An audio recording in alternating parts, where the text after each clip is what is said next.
I now recognize myself for 5 minutes of questioning. Mr. Johnson,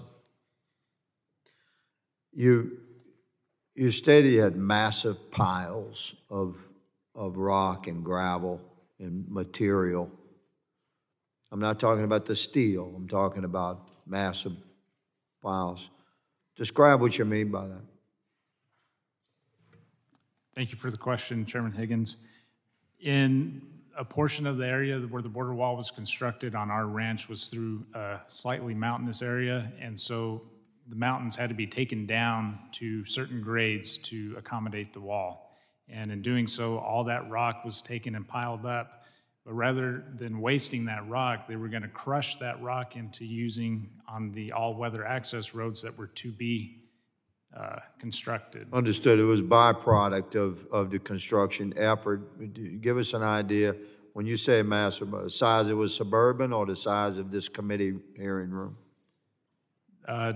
Probably 2 to 3 times the size of this room, sir. Okay. There you go.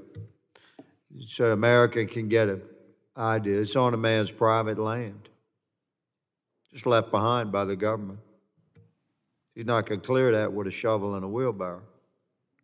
No, sir, Mr. Higgins, if I may, that is on Bureau of Land Management land, but we own the lease of that land. Oh, I understand. It's not private property. But that certainly it's not usable. Correct. Right. And are you being compensated at all for the materials left behind, including the steel and anything else? No, sir, not compensated. And like I mentioned in my testimony, we've never been reached out to by any government entity regarding this project. It's always been us reaching out to them. Have you invoiced the government? No, sir. I suggest that you do. I'd like to see us discuss that in appropriations. Tell us about the steel, Mr. Johnson. When you say that you described it in your opening statement, but tell us how much steel has been left behind. I haven't gone out and actually counted it just because of the vast quantities of it, but in the pictures that were up here a minute ago was the section that is on our property, and it's probably more than enough panels to fill that 3/4 mile gap. And then the storage yard on our neighbor's ranch has probably 3 to 4 times that in panels. And you're by your observations, the steel, how would you grade the quality of that steel? This grade A top American-made steel, when it was brought in for fabrication, it was brand new, hot off the presses. You were a border agent at one time, sir? Yes, sir. You recall the original wall construction, those sections made from surplus DOD panels from the Vietnam era? Yes, sir.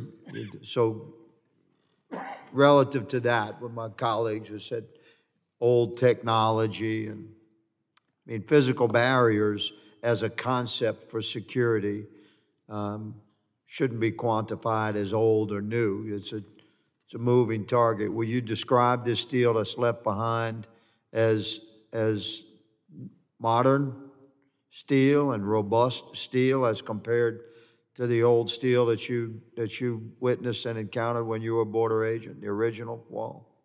There's truly no comparison. Those bollard wall square tubings are 1/2 inch thick with 2 joints of rebar and filled with concrete. There's absolutely. Are you familiar with the concrete that we had anticipated filling those bollards with? In what sense, sir? The kind of sense I can't even explain to you right now. So you've traveled a long way, and I want to acknowledge, Mr. Johnson, that you've dedicated a great deal of personal time to get here. We thank you for that. I would like to close by just asking Mr. Vitiello, you had 3 significant leadership roles in the Department of Homeland Security. How do you think things are going down there? We're in the middle of the worst border crisis than we've ever seen. This administration chose to make incredibly bad choices about the policies that exist at our border today versus what they inherited. And just as an example, illegal migration along the southwest border when this president took over was at 45-year lows. Now we're seeing the worst surge ever. And even at half is what it was before Title 42 ended, it overwhelms the system that exists. Yes, sir. My time has expired. I thank the panelists.